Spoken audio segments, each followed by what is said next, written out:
From the mountain tops to the prairies wide, we carved our dreams where the wild winds ride. With pick and shovel we staked our claim. Through fire and rain we bore no shame. The red dirt stained our boots and skin, but it built the place we all live in. Oh, red dirt nation, rise and stand. From the treasures deep in the soil's hand, a family of brothers hand in hand. This is our home. This is our land.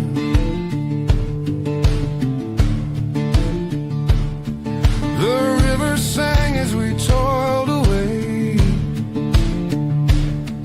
Their whispers kept the fears at bay. Fields of gold from the seeds we sowed, a testament to the lives we owed. Though the wind may howl, the earth may quake, but roots run deep with every stake. The blood, the sweat, the laughter too. This red dirt binds me and you. Oh, red dirt nation, rise and stand. From the treasures deep in the soil's hand, a family of brothers hand in hand. This is our home. This is our land.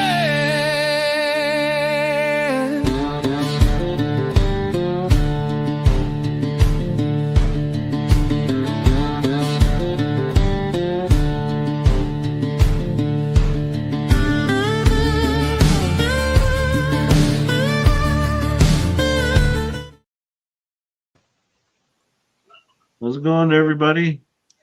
Hey, everyone. Oh, there we go. Well, short bus rider made it. Hey. sorry. Just Welcome, everybody. I'm 403 or 403 Prospector. Yeah, that's who I am. Is that you? Prospector 406 Minor, Carl Madley, Reg. I don't know where our names are. What is happening to StreamYard? Like, none of our names are on here. Yeah. Because weird. the comment is highlighted. so what I've figured out, I just went to my channel and I am streaming 2 lives right now. One is vertical and one is horizontal. So if you guys are in the vertical chat, I've got to look at 2 different screens. So all of And I would say, yeah, we have 72 viewers right now. 72 people. Holy cow. Got 72 people in. Well, 69 I'm now, assuming but yeah, the we've majority got of those are watching in the vertical. So welcome. All right, it may be a pain in the butt, but we like the new technology. but we like the yeah. So anyways, that being said, we're happy that everybody's here. We've got a wicked live tonight. We've got a special guest interview. We've got Sid Wood from RiverDance Gold Mining. He's backstage. We're gonna talk to him about everything that got him into gold mining. He's a veteran, so we're gonna pay our dues to the vets. He's got a new internet series coming out as well. So we are going to invite him up and welcome him to Red Dirt Nation. Hey, How's everybody. it going, Sid? Hello, hello, Good. welcome. Thanks for having me on. Hey, no problem. I don't know what's going on here. Oh, you don't want to see that. Yeah, let's get the right guy here. Yes. There we go. That's All what I right. want to see. You don't want to see me. Anyways, how's it going, Sid? Thanks for joining us. Appreciate it. Yeah, glad to be here. Right on. So, first question: can you start by sharing how you first got involved in gold mining and what drew you into the industry? Yeah, so I, like a lot of people, I grew up gold mining. My grandfather, my family, both sides of my family came to Alaska in the early 50s. My grandpa on my dad's side was a territorial policeman before Alaska was a state. He got into mining. My dad got into mining. The whole family, by the time I was about 10 years old, we were full into mining. That's what we did for a living. And we did that for a lot of years back up in the Talkeetna Mountains behind Eureka for folks who are aware of what Alaska, the different drainages in Alaska is on the Oshetna drainage and the Black River, Bush Creek and Gold Creek, also Willow Creek, which is like a huge mining area, real close to the hub of Alaska. But I grew up as a kid at a gold mine, fishing and picking berries and running around getting into trouble. And at the end of the day, my grandfather and my dad built massive mineral jig plants with onboard water recycling. And at the end of the day, when they'd shut down and clean out, my brother and sister and I would go climb up in there and pick flakes and gold pieces out of the jigs. And, that's what got me hooked, really, is actually finding gold. That's really cool. So is that the origin story of RiverDance gold mining? No, my family got out of gold mining after, financial hardships and stuff. We switched over to soil remediation for a little while when the Exxon Valdez spill happened, and there was a lot of venture capital. So we started washing dirt, and then we got into cleaning up rifle and pistol ranges for the military using mineral jigs. And during that time, I grew up and joined the military and moved away from Alaska for a little while. And when I was, I'm just about 50, and a few years ago during COVID, actually, my wife and I bought a camper, and I wanted to do something while we were out camping. I wanted to go prospecting. It's just tons of places here in Alaska to go. And so I started looking around at what was available for equipment, and I was floored that nobody still today has built a real portable mineral jig, which my dad, sluice boxes are the most abundant tool out there, and for good reason. They work very, very well. Oh, yeah. My dad, he was absolutely against sluice boxes. It was mineral jigs or nothing. And so I was looking for that just to see if there was. And I decided to make one since I couldn't find one. And it worked so well that I showed a couple people, and they're like, yeah, you should probably, look into selling these. So that's over the last few years, that's where we're at. Oh, wait. And you can see some of those jigs behind you then. You got your little workshop just moving. Yeah, so I build everything by hand. What you can't see in front of me is a dartboard with a bunch of pieces of templates, metal templates up there that I use. I cut everything out, shape it. This is a screen tray that I hand built everything, and I'm about to ship out a machine to a guy in Arizona. So anyway, yeah, it's my hobby and my passion. I am less than 6 months away from retiring from my normal job, and then I'm going to do this full time. Oh, awesome. Okay. That's so now you're cool. living the dream. Holy, you're a lucky guy. I'm jealous. So, obviously you're using those jigs, I'm assuming, to catch gold, but will they catch sapphires and other heavy minerals that people might look for? Yeah, absolutely. That's one of the cool things about mineral jigs. If it can be separated by specific gravity, you can use a mineral jig to get it. Any type of precious metal, precious gems.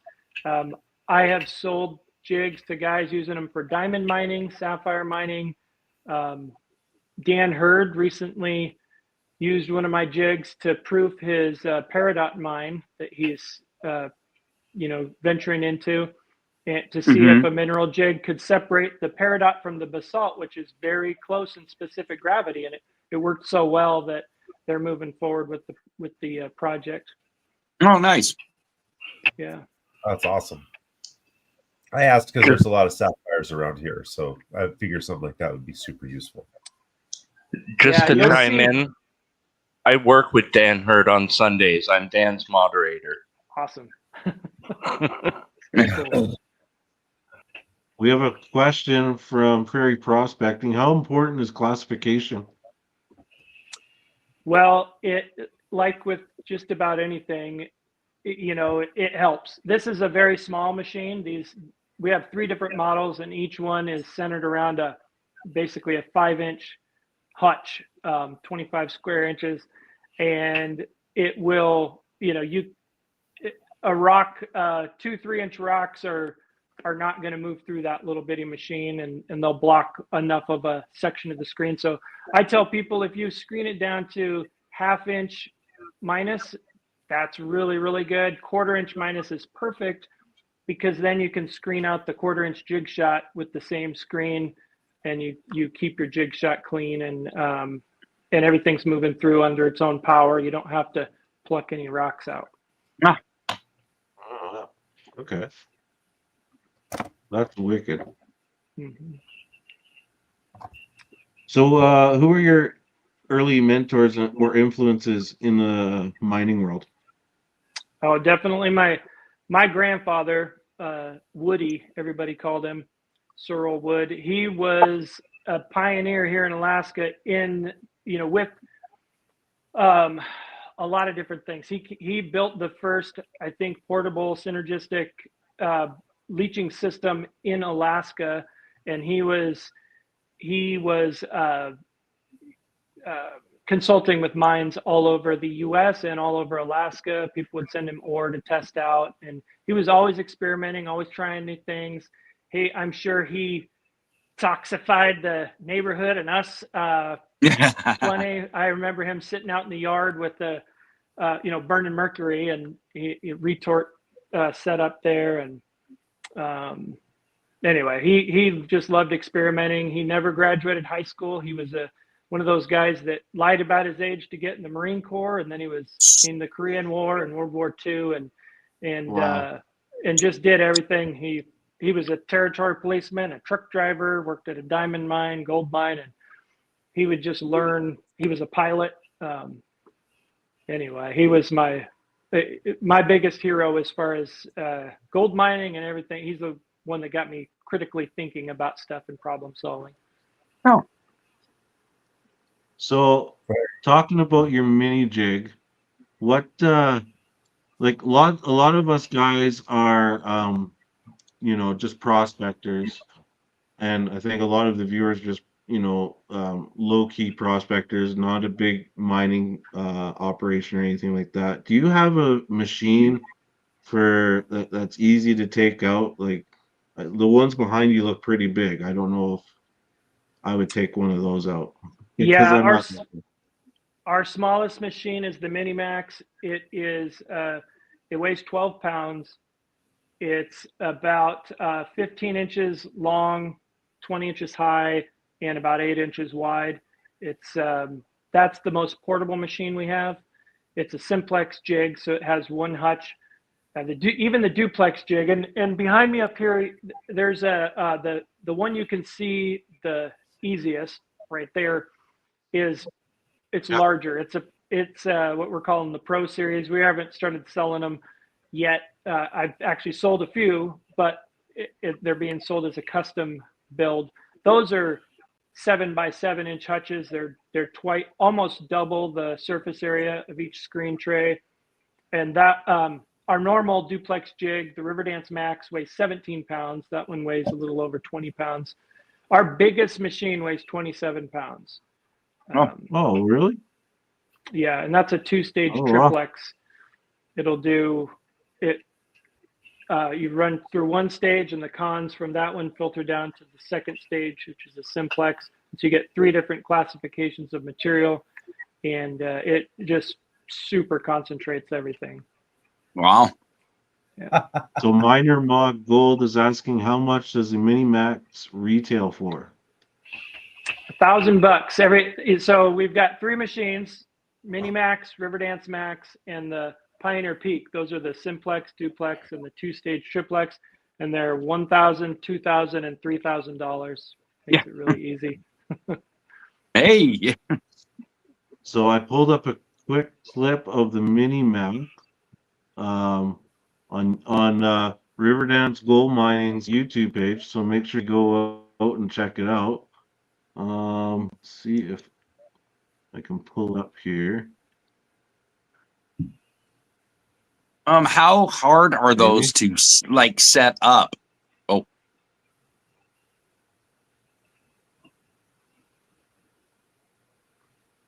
It was there. Okay, never mind. We'll stop sharing, and we'll come back to that. Well, I'll answer that Go ahead, question. They're Cece. really easy to set up. They're a 12-volt system, just like most equipment that has electricity involved with its prospector size. And I like to use power tool batteries with a little regulator on there to bring 20 or 18 volts down to 12 volts, because power tool batteries are small and easy to carry, and most people have them already. mhm. But these are very, very easy. I supply a bilge pump, either an 1,100 gallon per hour bilge pump for the Mini Max and a 2,000 gallon per hour bilge pump for the Pioneer Peak and the RiverDance Max. And I put an adapter on everything so it can be run through a regular garden hose. And these don't need a ton of water to run them. So even though it necks it down to 1/2 inch to get into the machine, and it's a 3/4 inch or 5/8 actually hose, it's plenty of water for these machines. Okay. And so you just have to be able to hook up a battery, hook up the hose, and then press the button to turn it on. And the most you have to do for adjustment is work your water regulator valve. And honestly, in most situations, it's not that critical. When you're running concentrates, you have to fine tune it a little bit. But if you're just out prospecting or you're running coarse material, you could leave it wide open. It shouldn't be a problem. That's neat. Well, So I've Jason talked to. Jennifer had a Jason Jenner. Oh, go ahead. I was just Go going ahead. to read the same thing, man. He was wondering what with that small machine, how much can you process an hour? You know what? That's a great question, and I get asked all the time, and it really depends on the material. It is meant to be up to about an 1/8 of a cubic yard an hour for the simplex jig. The duplex will do up to a 1/4 of a cubic yard an hour, or 10 full 5-gallon buckets roughly. The Mini Max, it's a simplex jig, and that's a 5-inch span from the rear of the tray where you feed the material in to the front where the tailings come out. So there's not a whole lot of room there for everything to sink down. So you have to be a little slower. But as soon as the gold hits that pulsing action in the jig, it'll sink directly down. I'd say about 15 minutes or so per 5-gallon bucket is pretty achievable with the Mini Max without overdoing it. When you're running if you're running heavy classified cons through it, then you will absolutely have to slow down more. Probably 30 minutes a bucket, maybe even a little longer with the Mini Max, because everything's heavy. So you want to turn the water down a little bit and really give it a chance to separate everything out by specific gravity. That's the best answer I can give. Okay. I'm going to show a quick clip here of the Mini Max, because I think I actually got it working here, and then we'll have the viewers and us will have our context of what he's sharing with us. So there we go.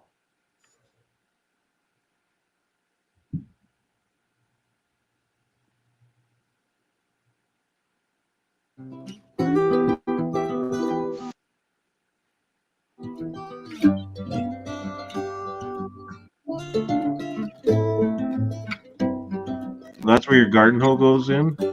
Garden hose goes in right there, right? Under the logo. Yep.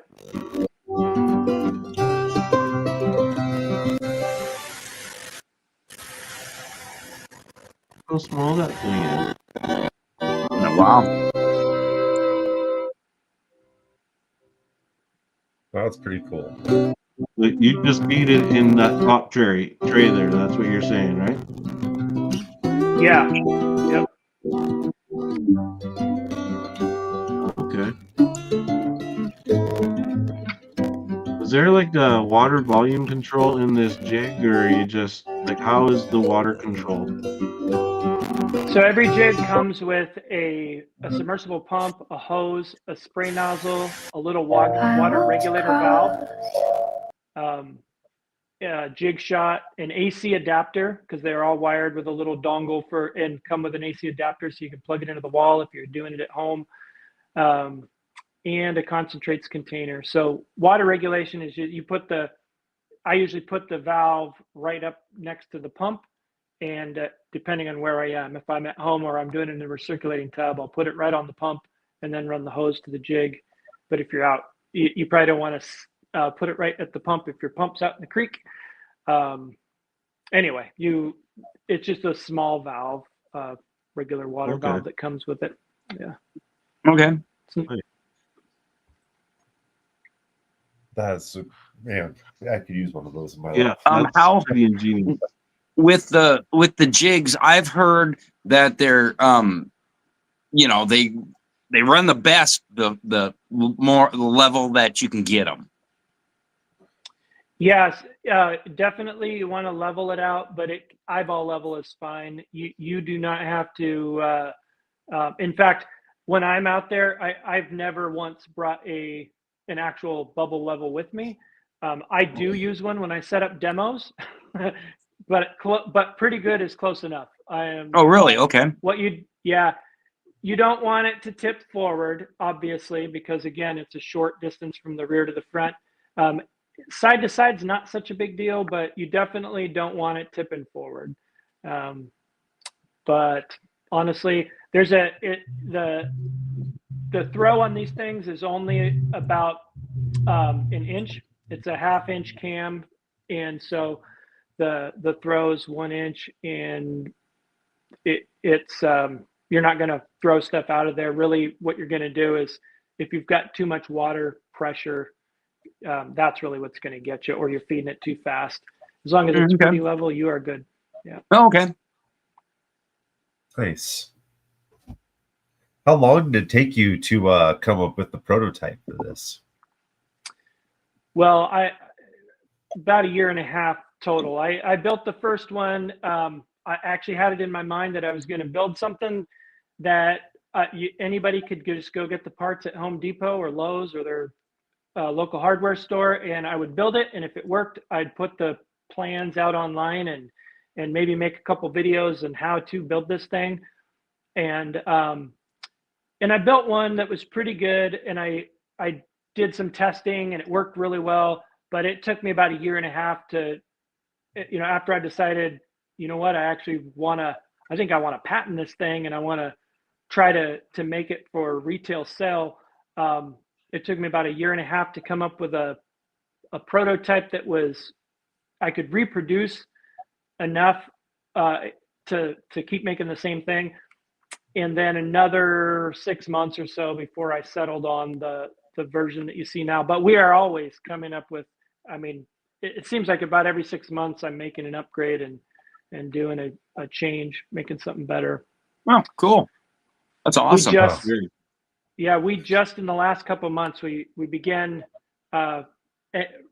rotating the water inside the hutch. It's all directed flow. So as it comes into the hutch, instead of spraying in there and filling up, it sprays in there and spins. And of course it fills up and overflows.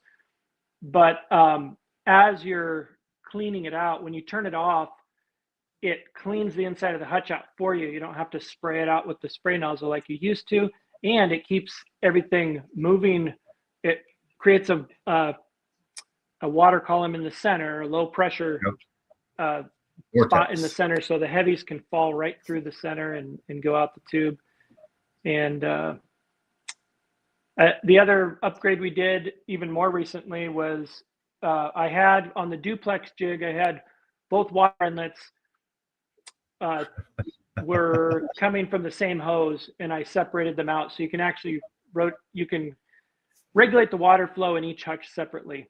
And that's something that customers had asked for. And, you know, if a good idea is a good idea, I'll definitely do it. Nice. So how often do you have to clean those out?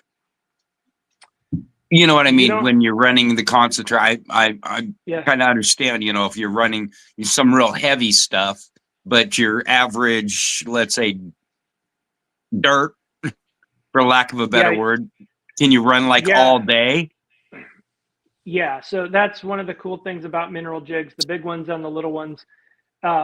You can continue running until you have so much heavy material, the gold, that it covers the screen and it impacts the water can't get through. The water's coming up from underneath. So as long as there's space for the water to get through, there are holes through the screen, you can just keep going, and the heavier material keeps collecting.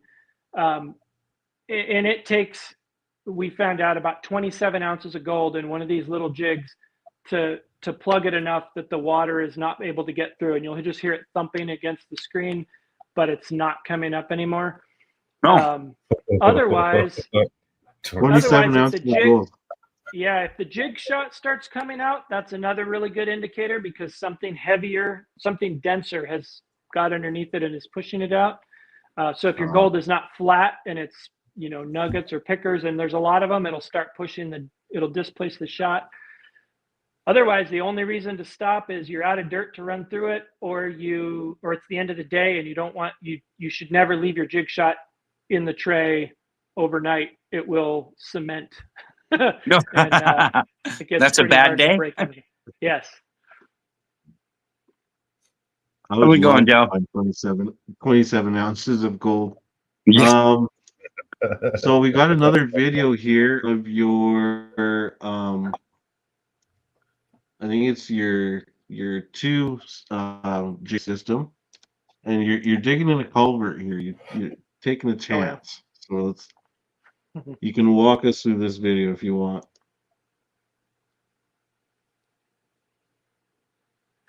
If it plays.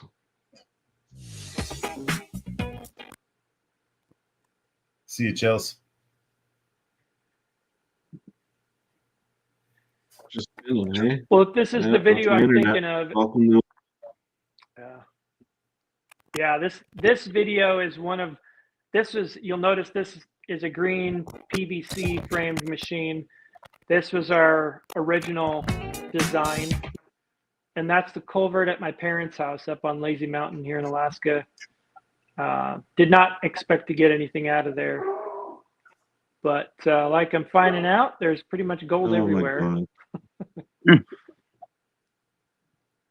Anyways, I don't think I can share because I'll just freeze everybody up. Anyways, that's your double thing, right? What was that?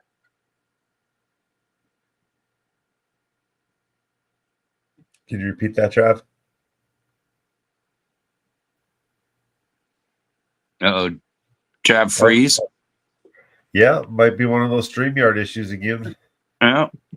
I know as soon as we got on, it booted Prairie off. So, well, I guess let's keep moving forward then. As far as like with your jigs goes, you got a duplex. There he is. All right.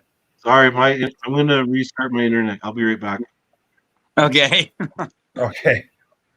So now with your jigs, so you're making improvements all the time without spoiling anything. Do you have any planned improvements for this winter going into the next prospecting season?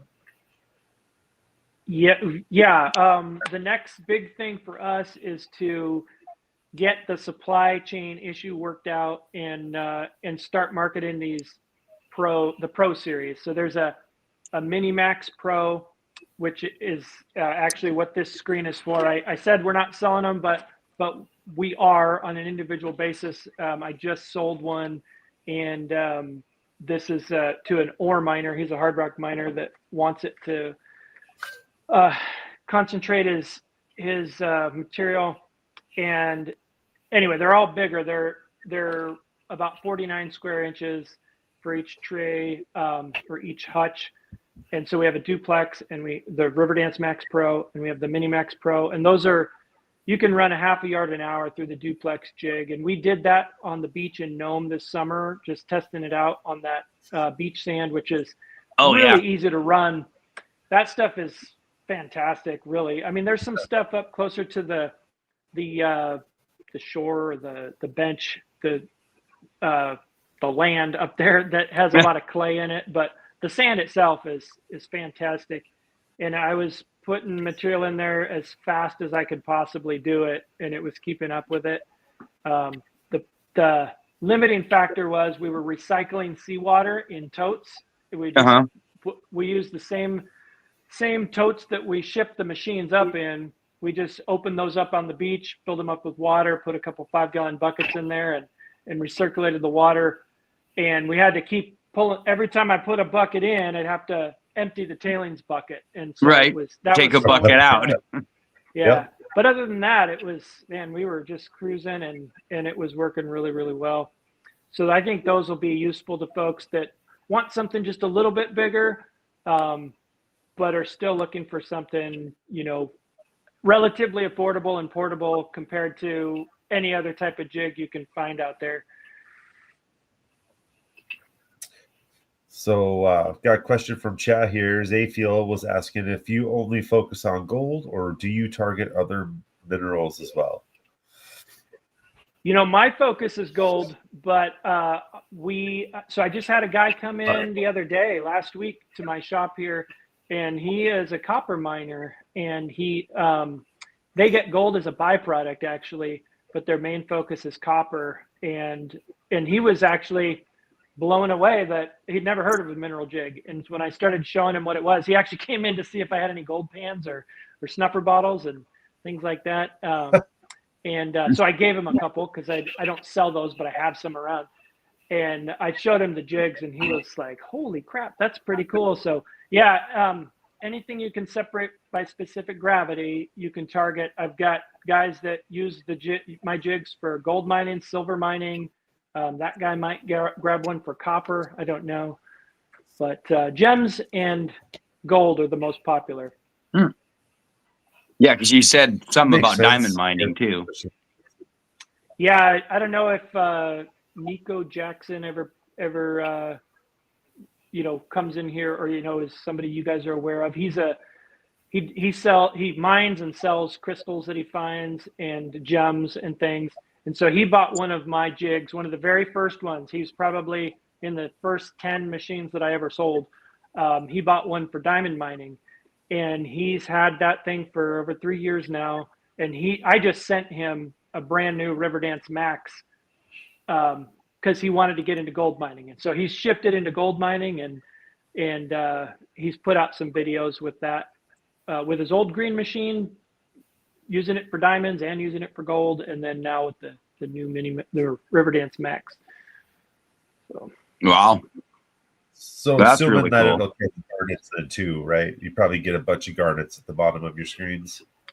Oh yeah, if we see a lot of garnets here, and it'll actually, anything that's got a higher specific gravity, it's going to hang on to as it's pushing everything out. So what's cool about these little jigs and why they retain gold so well is that there's not enough water flow really to push the material out. The water's pulsing and it's overflowing, but it's not rushing through there, and it's not coming from behind and pushing the material. You're adding the material right on top of the hutch, and then as you add material in, the heaviest material displaces anything lighter and pushes it out, and it'll keep doing that. So yeah, it works very well in that way. We got my daughter's going to walk by really quick. I was looking everywhere like, what was that? I did get that video. I can try to play that one Travis was trying to bring up. If I can get out of full screen here. We'll try it one time and then I'll give up. It's the miner's way. I turned the sound off. Is this the right one, Sid? I don't know. It doesn't look like it, but oh yeah, I guess it is. Yeah. All right. Been a I'll long let you time since I explain watched what's that going one. on rather than play the sound. Yeah. Well, I went and I took I filled a couple buckets out of my parents' culvert right next to their house up on Lazy Mountain, which is not known as a gold bearing area. Of course, just about every stream and river in Alaska seems to have some gold in it. This is really what got me started saying, if there's gold there, this thing is going to find it. And I've got the original RiverDance Max. In that machine, you had to turn the whole machine over to dump the jig shot out and to get your oversized cons out of the top trays.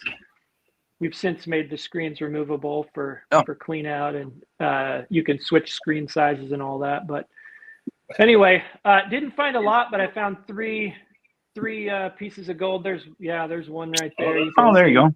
Pretty good size. And that picture. Wow. Yeah, there's I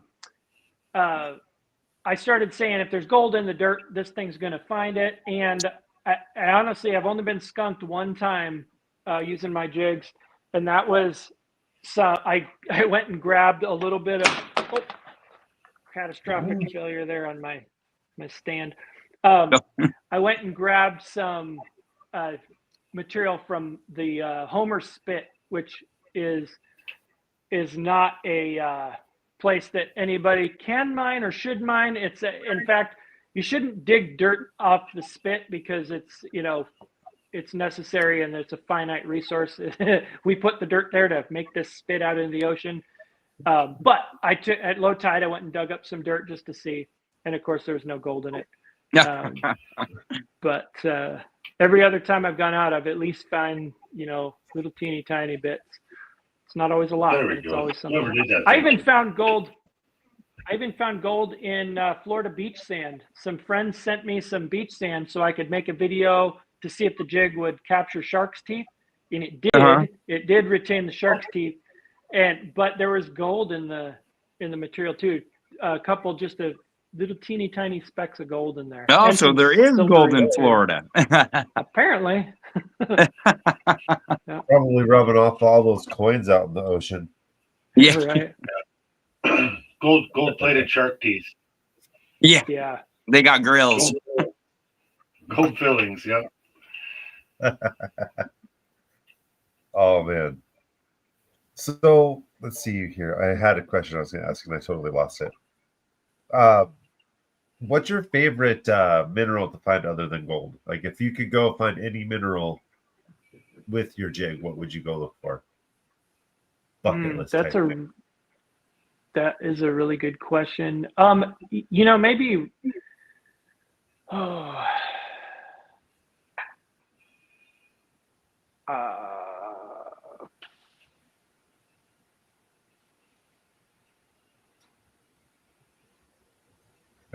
Too many to choose from. Yeah, no, I'm trying to think. I mean, I love finding. I absolutely love finding, gems in but as silly as it is, my favorite thing to find is cubic pyrite. It's just the coolest thing. It seems like it's not real, and and when you get material that has a lot of that in there, it's like, it's hard to separate out, and two, it's just really neat looking. So I always, when I get some, my youngest daughter and I like to pick that out and collect it. But maybe, I don't know, rubies are really cool because they glow. Anything you can see under a black light. I did see that on your teaser video where the guy was in North Carolina using the black light. Yeah, South Carolina. Yeah. South Carolina, yeah.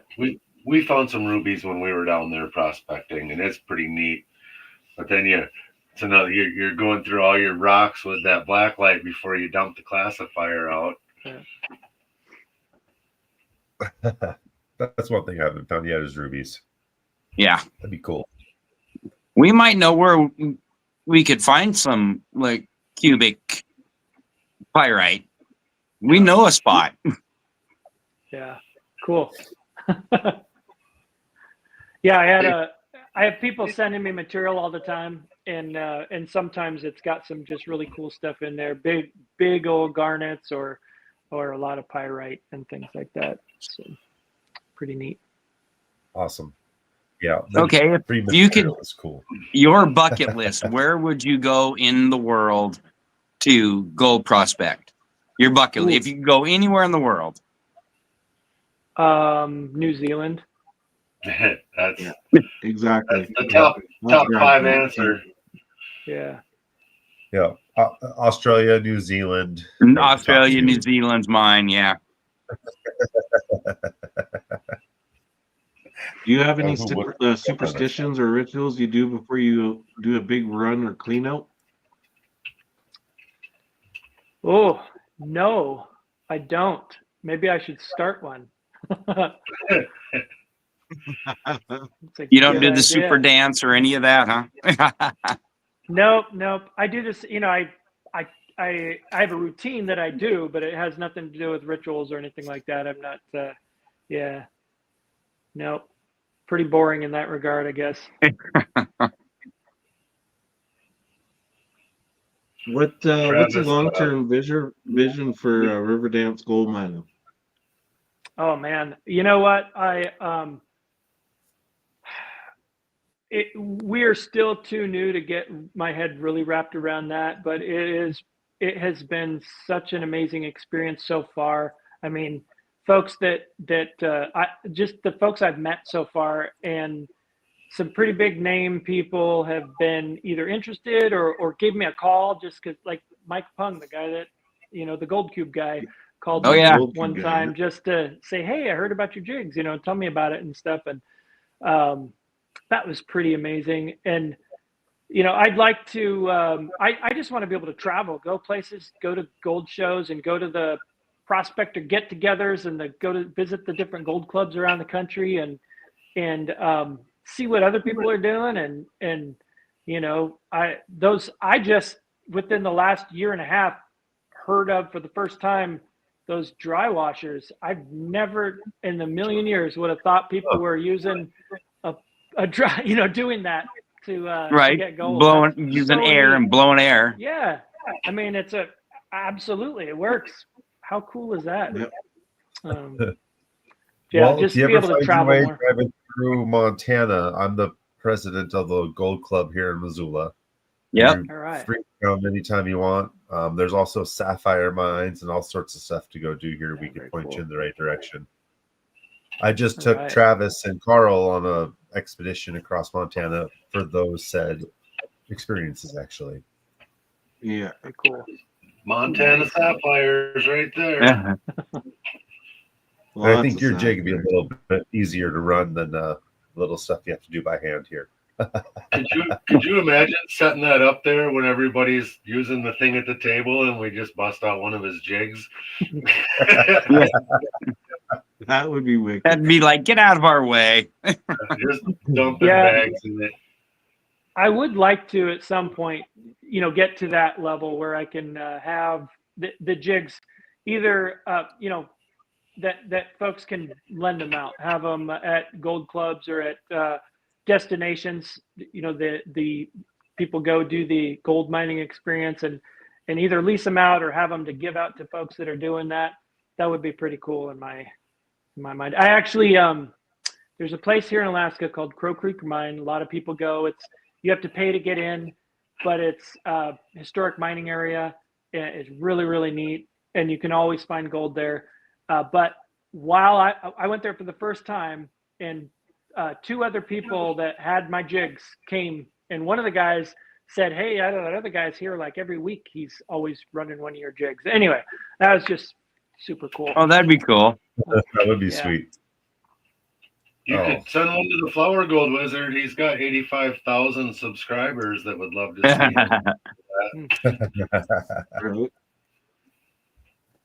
him. Curtis is asking, what's been your best day of recovery? Oh man, you know what? It's definitely not since I went into business for myself. The jigs, yeah, because I just don't get out enough. I literally have like an hour or two at the most when I get out. Usually, the last run we did, the final day before we flew out of Nome this last summer in June, was probably the best day, and I dumped almost all the gold out on the ground because I wasn't paying attention to what buckets we had. But we recovered more gold that was minus 100 than we did of the larger gold, and there was 1 gram of minus 100 gold, and I bet you that, and from the previous days, and then we ran like 3 or 4 times that much that last day, and I bet you I had at least 2 grams in that minus 100 concentrates, and it was just a little bit of black sand in the bottom of a bucket. And I thought, oh, this bucket hasn't been cleaned out yet. And I rinsed it out. And my brother came over and said, where's the concentrates bucket? And I said, what are you talking about? And it was all, yeah, I had washed it out. Yeah, I could see gold all inside the bucket. Oh no. Apparently, you know, so that Double it probably back would have up. been my best day. But yeah, I haven't had any massive, you know, super great days. So I wish I could say I had. I will. You will. You will. Yeah. What's the biggest nugget you found? Probably it was only 1.3 grams. It wasn't that big. Only. Only, yeah. Yeah. What else? Do you got anything cool for show and tell back there? Sure. Let's see here. This is all. Let's see. Well, actually, the coolest thing I have in here is right here, and you can't tell what it is because it's not up. But it's a little shaker table. Some guys in Idaho. I think is in Idaho. Charlie Barrett. He's the Path of the Bee on YouTube, and he is a high school shop teacher, I guess, and he and some high school students made these bump shaker tables, and that's pretty cool. But let's see. Well, maybe I don't have anything all that cool. I could pull one of these jigs down, but let me grab this. It's not up on the shelf, but this is the Minimax Pro. This is the larger of our Minimaxes, and I'll show you the other one just for size comparison real quick. It'd be perfect for you guys. I can't use that anywhere here in my garage. Oh, I'd use the you know what out of that. Yeah, the shiznick out of that. All right, so check out the size difference between, this is our normal Minimax. This is mine. It's pretty dirty because I use it all the time. Pretty sweet. And then this is the Minimax Pro. It's the size difference is just amazing. It's it literally, although this one is only 2 inches wider and 3 inches longer. I made it so you can fit it over a 5-gallon bucket. It fits perfectly on top of a 5-gallon bucket. It doubles the screen tray area, so you can run a lot more material over it. You can run a 1/4 of a cubic yard through this machine, just like the duplex jig. And the duplex of this size, you can run 1/2 yard through it. So pretty cool. And your tailings come off the edge there, right? Of that feed tray. Yeah, so the jig shot sits right on top of the screen here. And as you feed material in, the water's pulsing up and down through the screen, and the trash material, your tailings, go right out the front onto the ground or into a bucket. And then you have fine concentrates that come out of this tube here into a collection bucket, and your your oversized concentrates, your nuggets and pickers and stuff, stay in this tray up here, and they'll always be right back here in the back because they sink directly down as soon as they hit the water. Oh wow. That almost looks like a Joffrey ripple that you have in that tray. It's just a half-inch. You can see that. It's just half-inch aluminum flat bar and to make some retention areas. Oh, okay. Right. So. Oh, cool. So I think I know the answer to this, but does that separate the black sands out, or do you end up? So the size of the screen is what gets you the best concentration and ultimately separates it out as far, or concentrates it down as far as you can, which separates out the majority of the black sand. That is a 30 mesh screen, and I go all the way down to 200 mesh in screen sizes. Oh, wow. My most popular screen sizes are 30, 60, and 100, but I go as big as 20 and as small as 200. And if you on our single stage jigs, which these are, you pick the screen size that's going to reject the most of the material, or the vast majority. So 90% of your material should leave the jig out the front, your tailings, and less, at least, you want at least 90% going out. So you only want a little bit coming out your concentrates at the bottom. Your oversized material, what you retain is limited by the size of that screen tray. So it's always going to, it depends on how much you put in as to how much it concentrates it down. But that's the limiting factor there. Your undersize or your minus fraction will continue growing, right? Because it's the more material you put in, the more you're going to get. But then you just swap to a finer screen size. This one's a 60, and run it again, and it's going to have the same effect on that size. And then you can run it a third time if you want, or I usually skip from 30 to 100. But our two-stage triplex does that all at once. You put it in the top, and it cuts it once, cuts it again, and you have, after running 10 buckets of material, you'll probably have a few teaspoons of your minus 100 concentrates and just what's retained in the tray for your larger stuff, and it should be just the heaviest stuff. So you never have more than a gold pan to pan out at the end of the day, regardless of how much material you run. That sounds amazing. Crazy. Yeah. That sounds wow.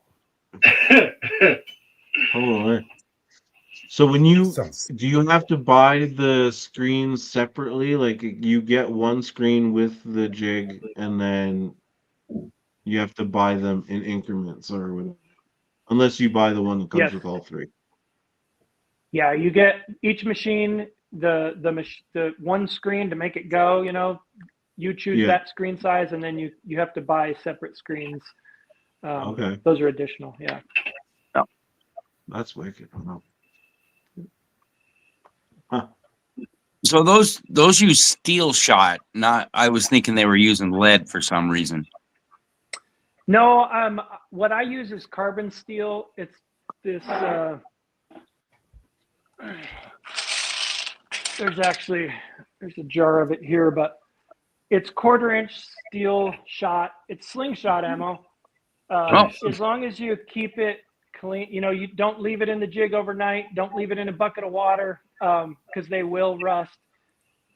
The reason I like to use carbon steel instead of stainless steel is it's magnetic, and you can pick it up with a magnet if you don't have a 1/4-inch screen. Separate it out. Yeah. And it's cheaper. Stainless steel is great. It lasts longer, but it's not magnetic, and it costs a lot more. Curtis is asking if you use a surfactant with it when you're running on the recirc.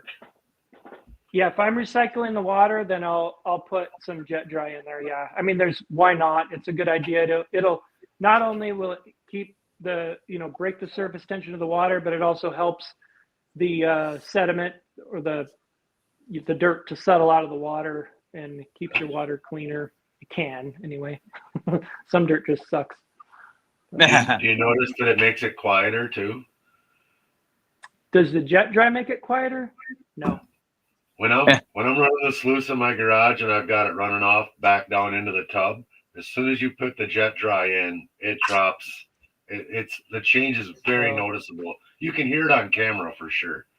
Yeah, if the only noise was from the pump, I would agree with that. But the motor on these, some of them the motor stays pretty quiet, but they have metal gears in them, and they can get kind of loud. They're tough little motors. Haven't had any of them quit on me yet, but they do make some noise sometimes.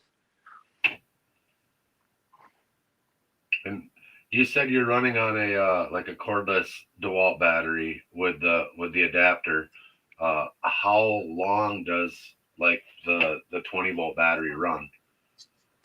Yeah, so first of all, you want at least a 4-volt or 4 amp-hour battery. I've had a couple people try to use like 2.5 amp-hour batteries, and they start running into issues. The machine will run for probably, I don't know, maybe 4 to 6 hours on a 4 or 5 amp-hour battery. Wow. The pump won't run nearly that long. Maybe a couple hours. Even the little, I've got 2,000 gallon per hour C-flow pump, and they're up on the counter there, little 1,100 gallon per hour bilge pumps, and it really doesn't seem to, those suckers draw 8 or 10 amps. They have a much higher power draw. The machine itself, all the machines have the same little 12-volt motor, and they're all 3 amp 35-watt motors. They're very, very low power draw, so you can run the machine. I always say put the machine on its own battery and put the pump on a separate battery, because you're going to have to switch out the pump battery more often, and you can just keep running the machine on the same battery. But if you put them on the same battery, you might run into problems where you can't figure out what the problem is. Your water pressure is it a machine problem or a pump problem? It seems to simplify things by just separating them out. So the pump's the power hog then. Absolutely. Yeah. So do your machines only run with DeWalt batteries, or can they be rigged to run other batteries? They're 12 volt. It's a 12-volt system. You have to ask if you want you have to order that special, and usually I sell those when I do in-person sales in like doing demos and things like that, or special order, like if there's some sort of event. But normally I just tell people what they can do and point them where, at like Amazon. You can get one of those adapters for Craftsman, Milwaukee, DeWalt, Rigid, Cobalt, Makita. all of the above, Ryobi. It's I've ordered and used those for all battery types that I have and anybody in my family has. But I don't usually sell those. If you get it from me, it's more expensive because I got to get it and then. Right. Yeah. The shipping from from the States to I Alaska. just was wondering if there was a way to like make it so you could use all types of batteries versus just a DeWalt. Yeah. I've looked into that. I could put the voltage regulator on there, but I'd have to keep an inventory of the different size. I'd have to. I don't know if I want to do that or not. I think it's probably just easier to stock. Yeah. But I mean, even if you have the links for other people to go find it themselves, Yeah. I do have something kind of cool. So I don't know. This is really simple. Somebody asked me about this, so I did it for the state fair this year, and I've had a few people ask for them since then. But it's just an ammo box with those voltage regulators in there. And I made some up with, so there's one for the pump and one for the machine. And you just put your battery clamps, your alligator clips on this side or on this side, whether it's for the pump or the machine, and keeps it nice and dry. You don't have to worry about your stuff getting, and actually the water isn't the problem. It's the sand and grit and crap that gets into everything. But these little battery boxes are kind of cool. Yeah, that's neat. Yeah. That is cool. Hey, Jim, how's it going? Well, that's very neat. Oh, excuse me. So you've got a new YouTube series coming out called RiverDance Gold Hunter. You want to tell us about that? Absolutely. I was waiting for this. This is my favorite thing to talk about. So yeah, my buddy Colby and my brother Larry, they're my partners, and we all went to kindergarten together. And Colby is a professional filmmaker. And this was his brainchild. We have this problem trying to market this equipment that not only when we started, folks had no idea what it was, didn't know how it worked, and so it's new, and so we not only had to get it in front of people, but we had to educate them. We had to dispel, help them feel good about it, and help them want to buy it and feel good about buying it, that it's going to work. So his idea was, well, let's make a show about it and get this out in front of people. So we kind of modeled it after the big reality shows like Gold Rush and Bering Sea Gold and things like that. But of course, we didn't have a big production company and a whole bunch of money to throw at this thing. So his idea was to create a shot list and get a group of the right people, give them machines, send them out there in the wild using them, and then they collect the footage and they get it back to us and we create a show out of it. And so it has been so much fun making this happen. We auditioned a whole bunch of people. We put out some advertisements, and people were sending us audition tapes from all over the world and asking to be part of the show. And so we set up interviews. We weeded through them and spent some time interviewing folks, and we came up with 6 people or groups. There's a couple teams out there that we would send machines to, and we got a guy in Australia. We have a gal up here in Alaska. We have Southern California, Northern California, South Carolina, and New Hampshire. And they're just a wide variety of personality types and gold mining experience, all the way from brand new to been doing it all their lives. And a couple of them have been on reality shows before. And they spent the summer out using these machines. And the first episodes is just about finished, and we're going to put that out around Thanksgiving. And it's going to be a lot of fun. We thought originally 6 episodes, and I think we're going to end up with more than that because we just have so much footage. Oh, cool. That's wicked. Yeah. So we have all 3 machines are out there, and it's real. It's not unscripted.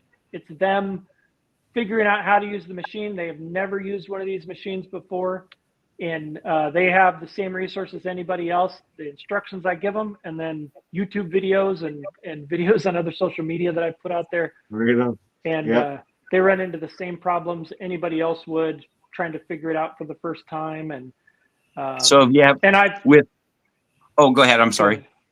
I was just going to say, I've seen the end result, and I'm just excited. I was going to say, do you ever have any of the watching their raw footage and just cringe and go, "Oh my God, what are you doing?" Oh yeah, even in the first video. So the first episode is mostly them getting the machines, unboxing it, trying to figure out what it is, how it goes, and then it goes to the first couple of them setting it up and trying it for the first time. And there's definitely some cringeworthy moments, and it'll get worse.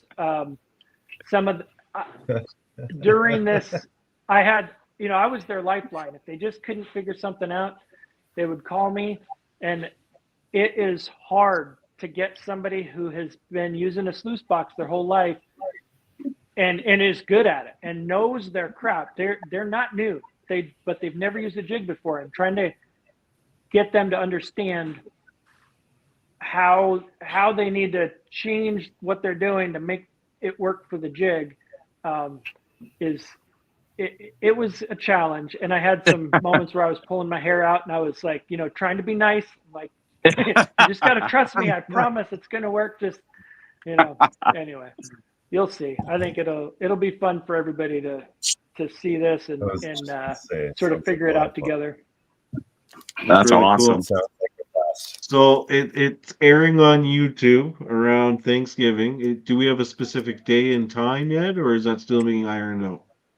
Nope, it's still being ironed out. I actually owe Colby a couple. I'm doing commentary on the videos, and my brother and I are doing a little bit of off the cuff commentary and an intro, and we have to film that really quick. But I think right around Thanksgiving is our target date, and once we know, we'll publish it and let folks know.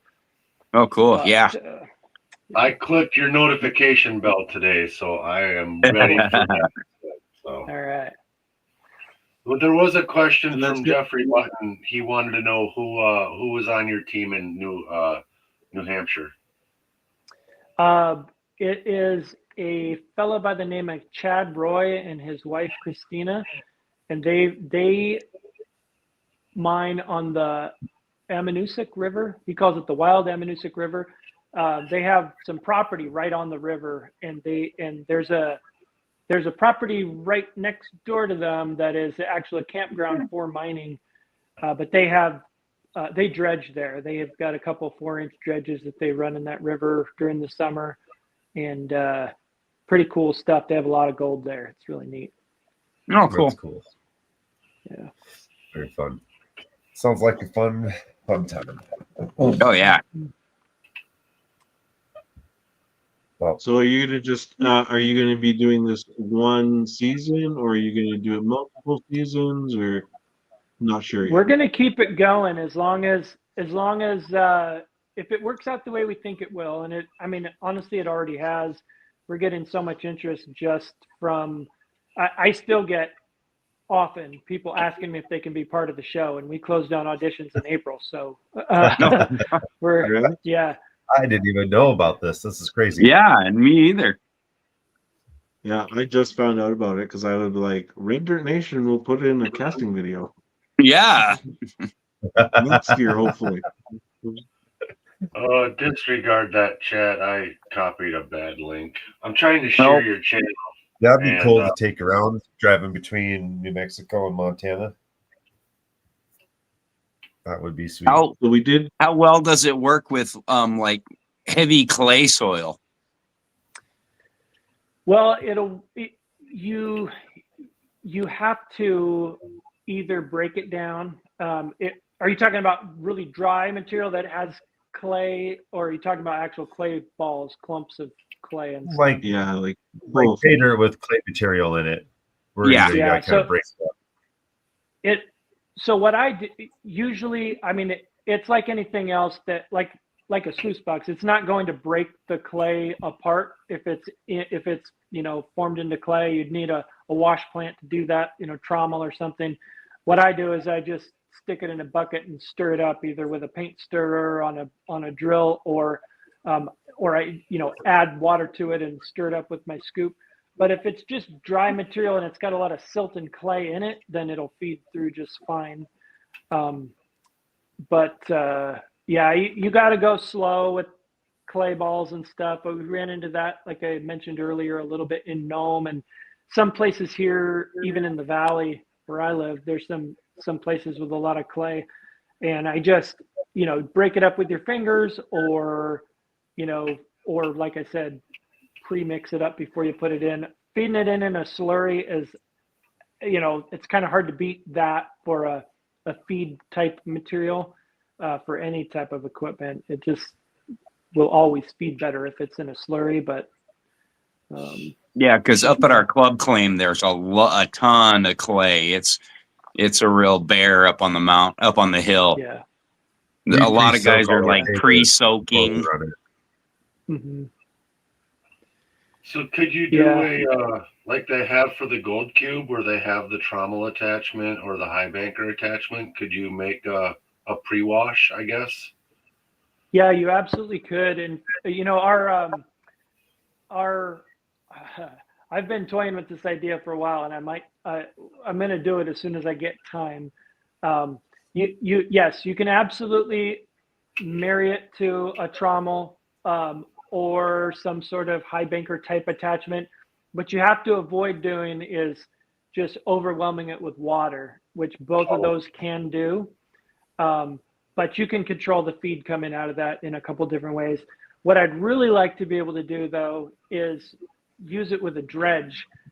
And I absolutely can't do that without overwhelming it with water unless you use something like a hydrocyclone to cut the water out and then just drop the solids in there. That's how we recycled the water on the larger jigs that my family ran, and it works phenomenally well. We'd use a trommel to pre-wash all the material and break up the clay and all that stuff, and then it would get pumped up into a hydrocyclone tower to drop the solids onto the jigs and pull the water out. And every stage there'd be cyclones to do that. But I'd like to do that with one of my little jigs and a small cyclone coming off a small dredge. I think that would be pretty fun to. Oh yeah, that'd be awesome.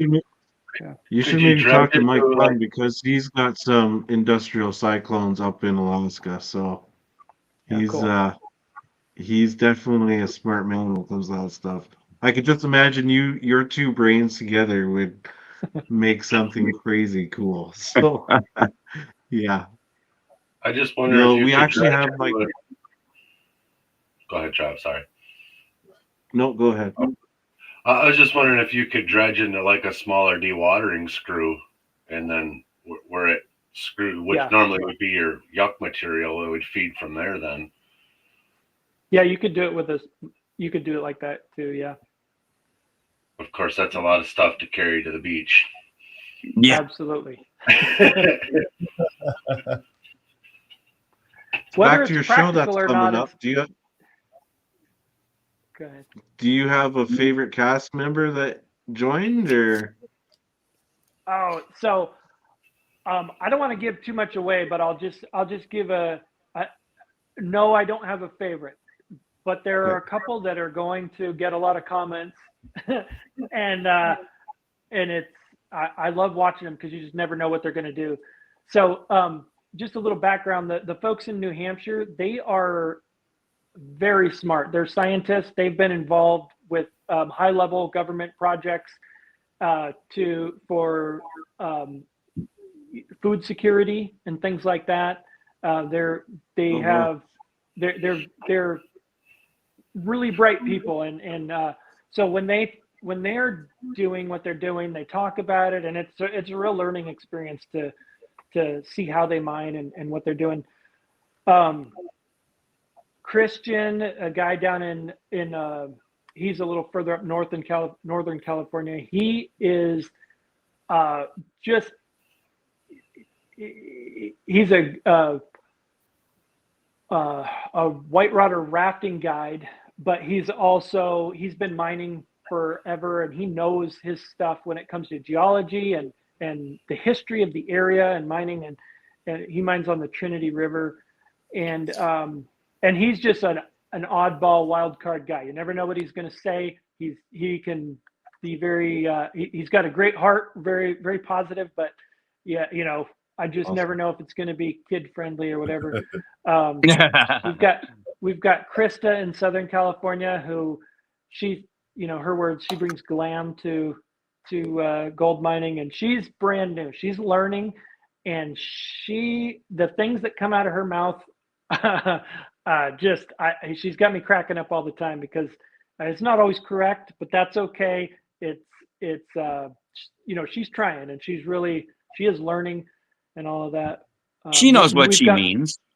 Yeah, exactly. We've got Morgan Lauren up here in Alaska, she was on Gold Rush, and she's a serious miner. She has her own gold mine, and has grown up around it kind of like I did, and knows her stuff. She's the one person in the cast that really understood what jigs were. She'd never used one of our jigs, but she knew what they were. She'd been around them, and knew how valuable they'd be to the cleanup process for what she's doing.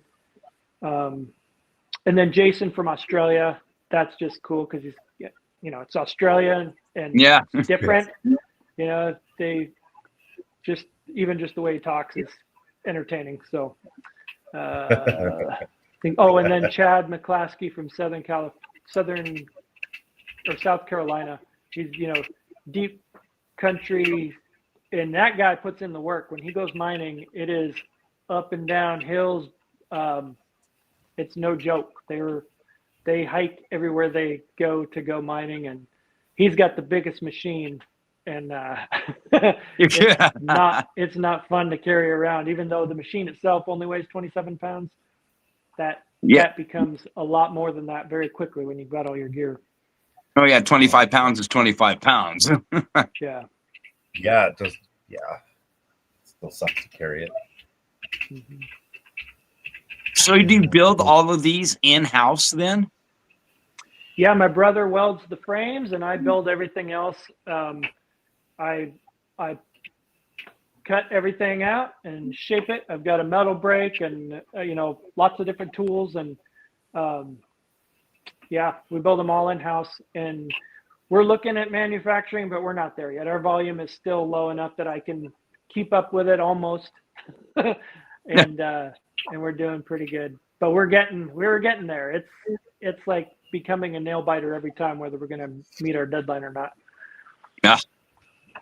Just about time to turn this full time, like you were saying, then, huh? Yeah, for sure.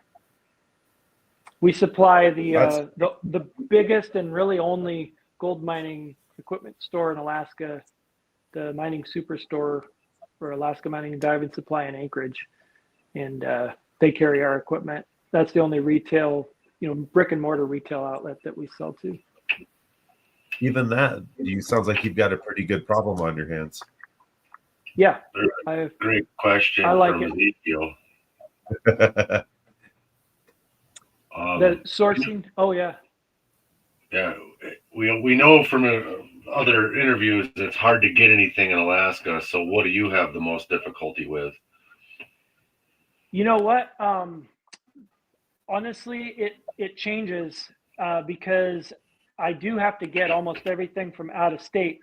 And so there's a really good reason that most things aren't manufactured in Alaska, because it has to be shipped here first, and then I put it all together and then ship it out.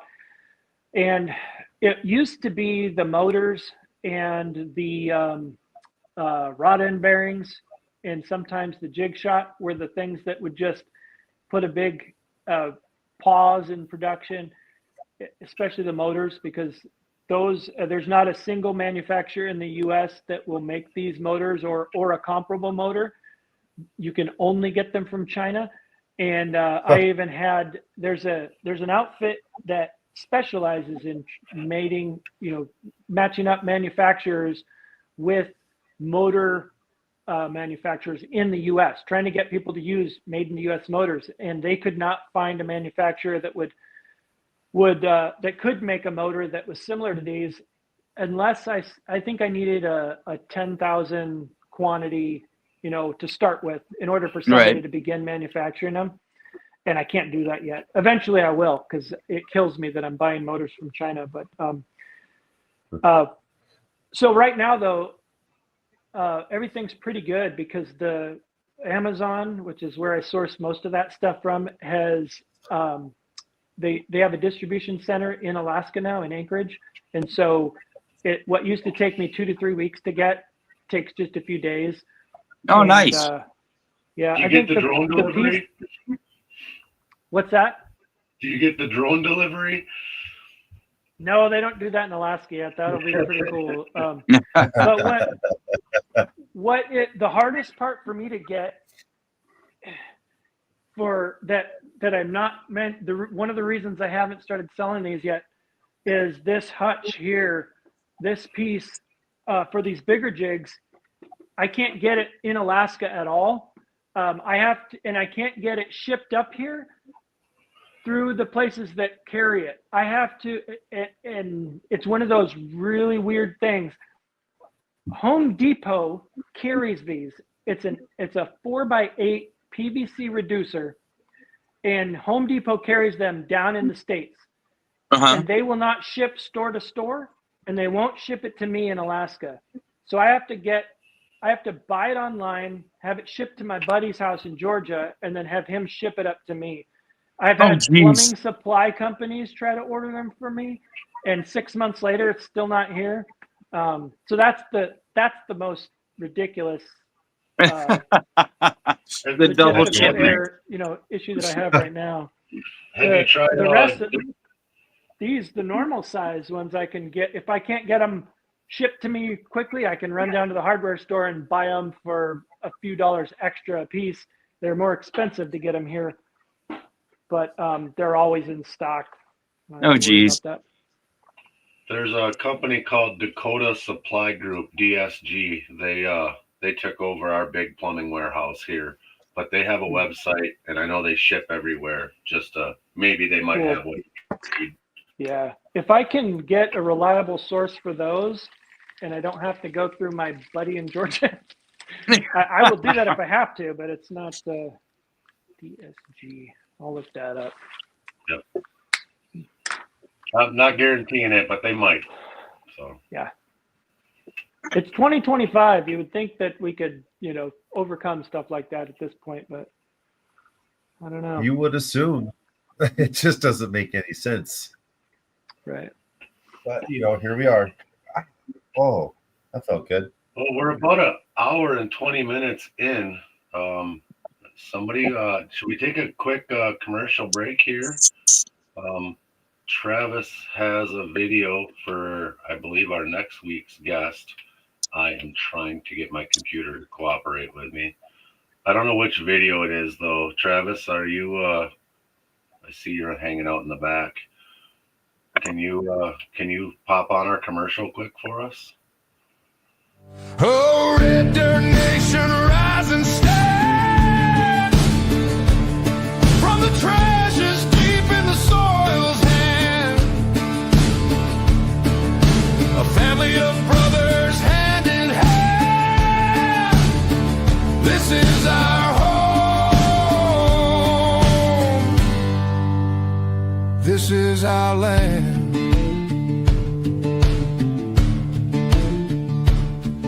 The river sang as we toiled away. Their whispers kept the fears at bay. Fields of gold from the seeds we sowed.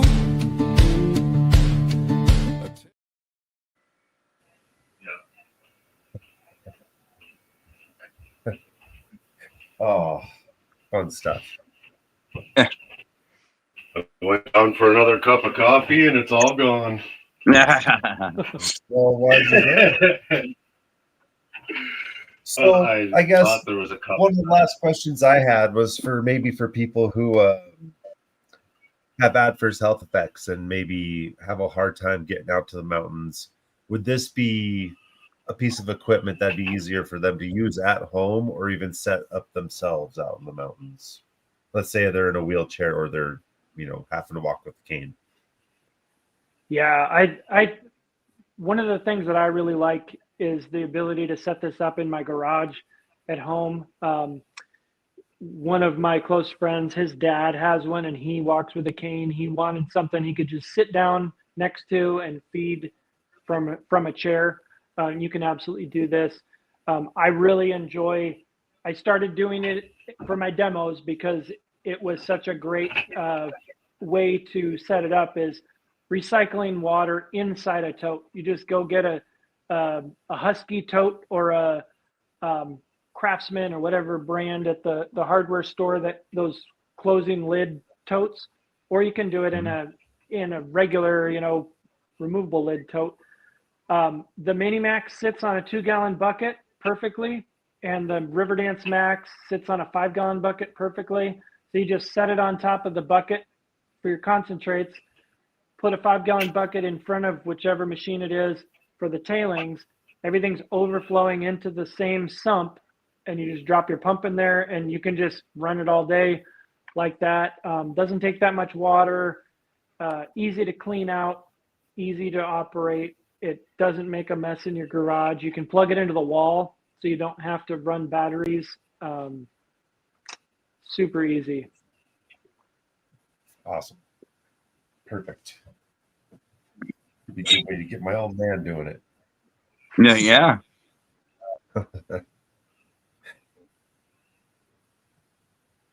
There's probably a reason why there are not gold mines in Wisconsin or Michigan. Well, it's because mostly copper, and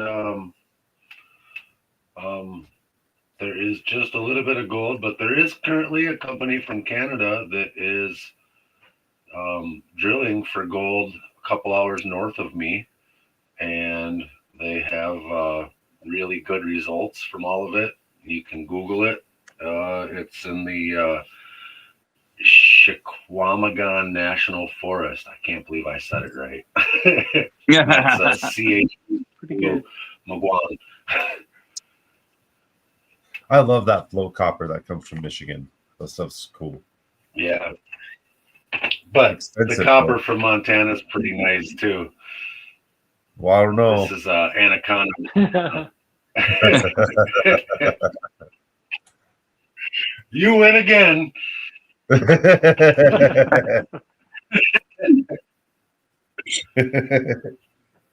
No, that dude, you found that next to a fire. You got lucky. I don't know how you guys. Not that one. That was out of the gift shop or the antique shop. Travis is asking if you do any work with veterans and gold prospecting. You know, I would love to. We do offer a military discount on our equipment and stuff, but yeah, absolutely. If, I know there are, here in Alaska at least, there are organizations that do fishing charters for veterans and first responders. I would love to do the same thing. I just bought a claim down on the beach in Kenai this summer.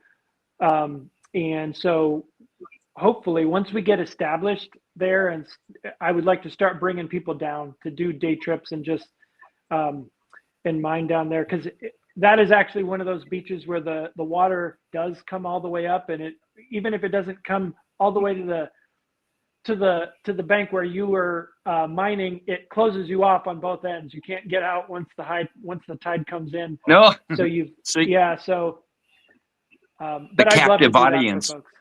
Yeah, you're stuck if you don't time it right. You might ruin your day. But yeah, I'd love to do that.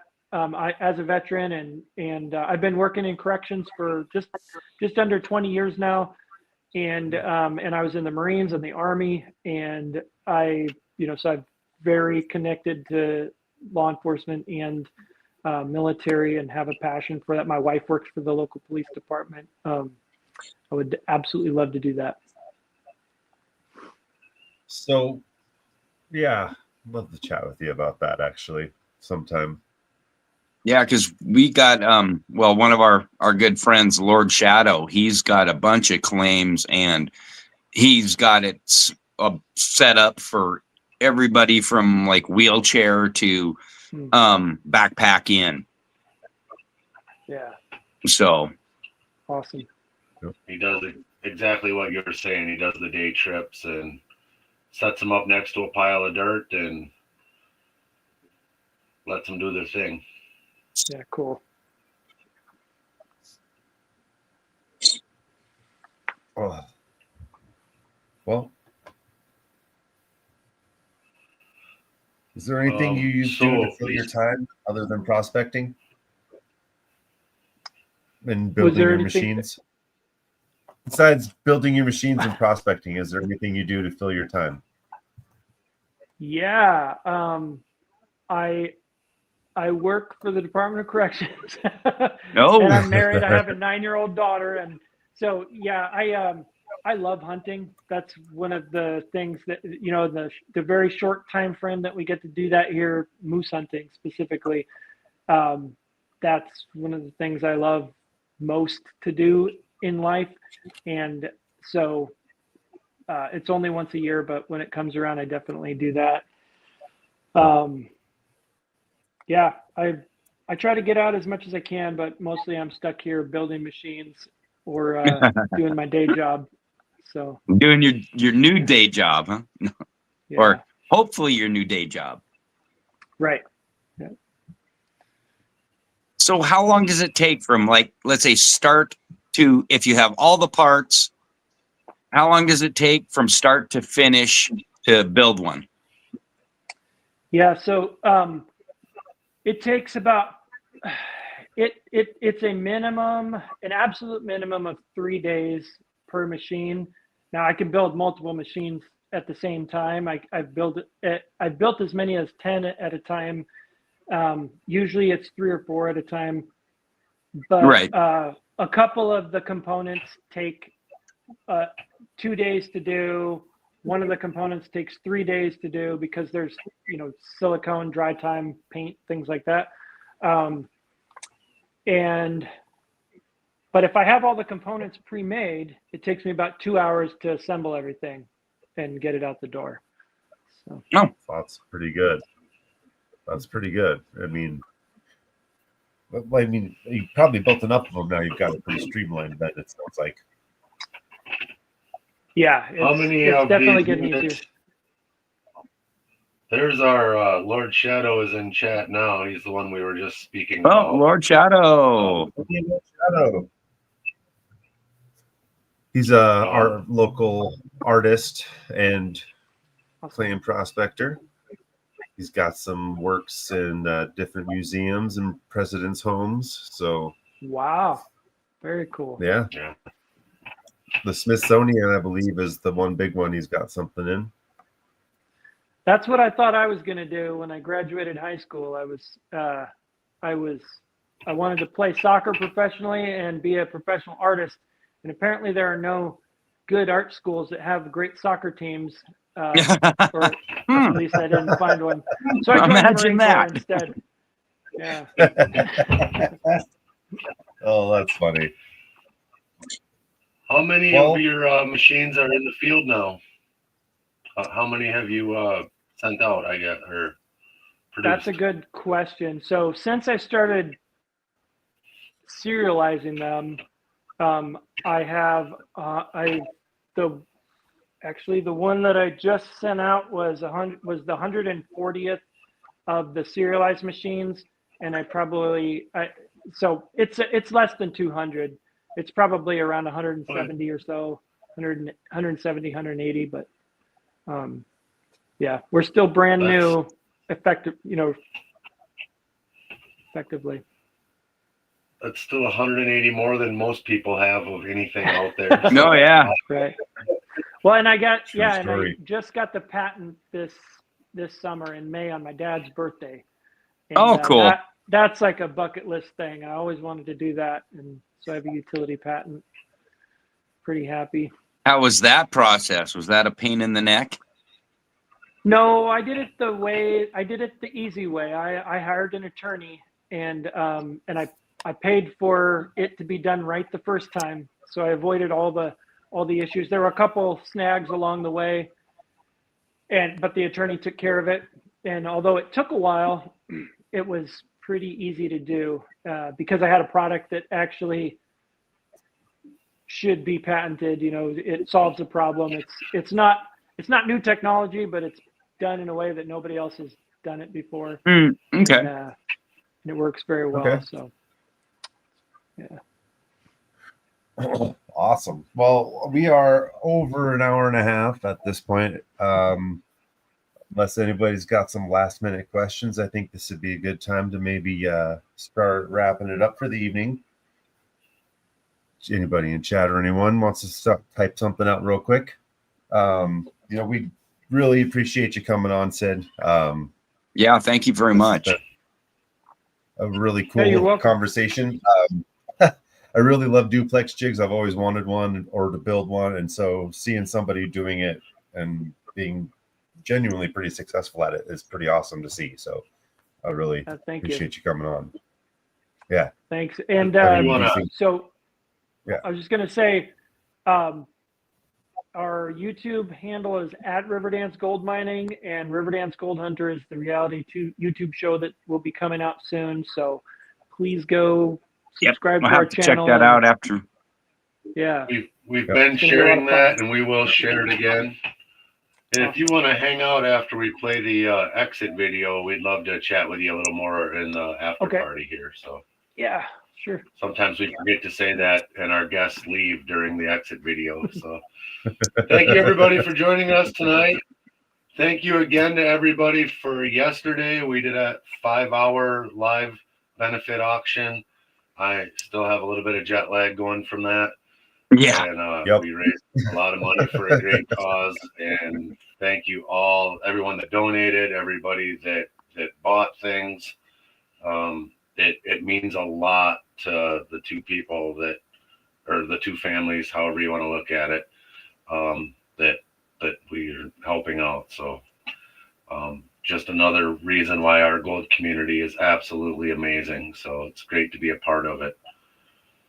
And yes, the links. I think Reg just shared the link again. If not, we will get it. It's, if you scroll in the chat too, it's in there. Yep. But we will make sure we'll get them links up one more time. I might even have it here myself.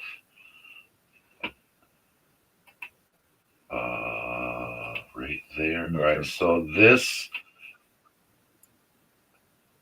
Oh yeah, Reg is on it. Somebody's doing it. So Reg just shared. Reg's always on it. Everybody's channel. Yeah. One of them is Super Mod's got it. Yep. Oh, gotta get somebody all right. taken care of, modded up on the channel. She 3PO, you have a wrench now, so you can check out the people in chat's channel. Sorry about that. Also, Yeah, thank all Rods. you guys for bearing with us with these updates. Apparently, with YouTube doing the vertical shorts, they've created a whole separate live for those. And so you're in, actually, like if you're watching on my channel, there's 2 different chats for us to follow, where normally we follow the chats from 4 and 5 channels. Now we've got 8 and 10 chats to follow if we're not watching the one on the screen. So it's going to take us a minute. I'm sure, I'm glad this didn't happen yesterday, because it would have drove us insane.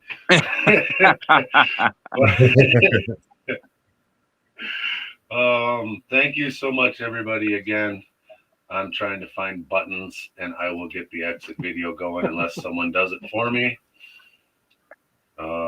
Here we go. Thank you all so much.